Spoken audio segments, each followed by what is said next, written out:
প্রতিদিন মাছ মাংস খেতে খেতে কিন্তু বোরিং লাগে, তাই আজ ভাবলাম একটা ভিন্ন রকমের রেসিপি আপনাদের সাথে শেয়ার করি। আশা করি রেসিপিটা অনেক ভালো লাগবে। সিম্পল একটা রেসিপি আমি আজকে আপনাদের সাথে শেয়ার করতে যাচ্ছি। আশা করি পুরো ভিডিওটা শেষ পর্যন্ত দেখবেন।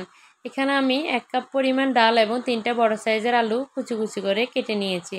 ডাল এবং আলু একসাথে ধুয়ে সুন্দর করে আমি চুলায় একটা কড়াইতে বসিয়ে দিয়েছি।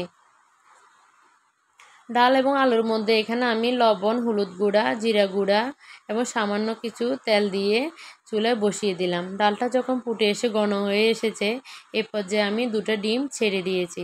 ডিমটা কিন্তু সবার লাস্টে দেবেন। যখন ডালটা ঘন হয়ে আসবে, একবার রান্না হয়ে যাবে, তখন ডিমটা দিয়ে দেবেন।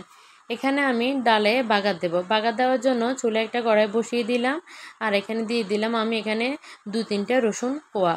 সাথে দিয়ে দিলাম একটা বড় সাইজের পেঁয়াজ কুচি। পেঁয়াজ রসুনগুলো একটু ভেজে নিয়ে এখানে আমি 3টা শুকনো লঙ্কা দিয়ে দিলাম। যারা শুকনো লঙ্কা খেতে চান না, তারা কিন্তু কাঁচামরিচটা ডাল রান্নার সময় দিয়ে দিতে পারেন। আমার কাছে কিন্তু শুকনো লঙ্কার ফ্লেভারটা ডালের মধ্যে অনেক ভালো লাগে। এই পর্যায়ে আর একটু নেড়ে চেড়ে আমি এখানে কিছু আস্ত জিরা দিয়ে দিলাম।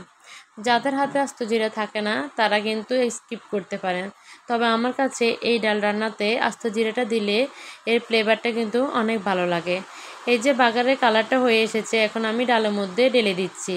ডালের মধ্যে দেওয়ার পরে আমি ডালটা কিন্তু আরেকবার ফুটিয়ে নেব, যাতে বাগারটা পুরো ডালের মধ্যে মিশে যায়।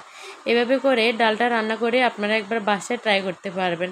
আলহামদুলিল্লাহ, আমার বাসায় সবাই কিন্তু এই ডালটা অনেক পছন্দ করে। বাচ্চারাও কিন্তু এই ডালটা অনেক মজা করে খাবে। জিরা দেওয়াতে এর টেস্টটা কিন্তু খুবই অন্যরকম আসে।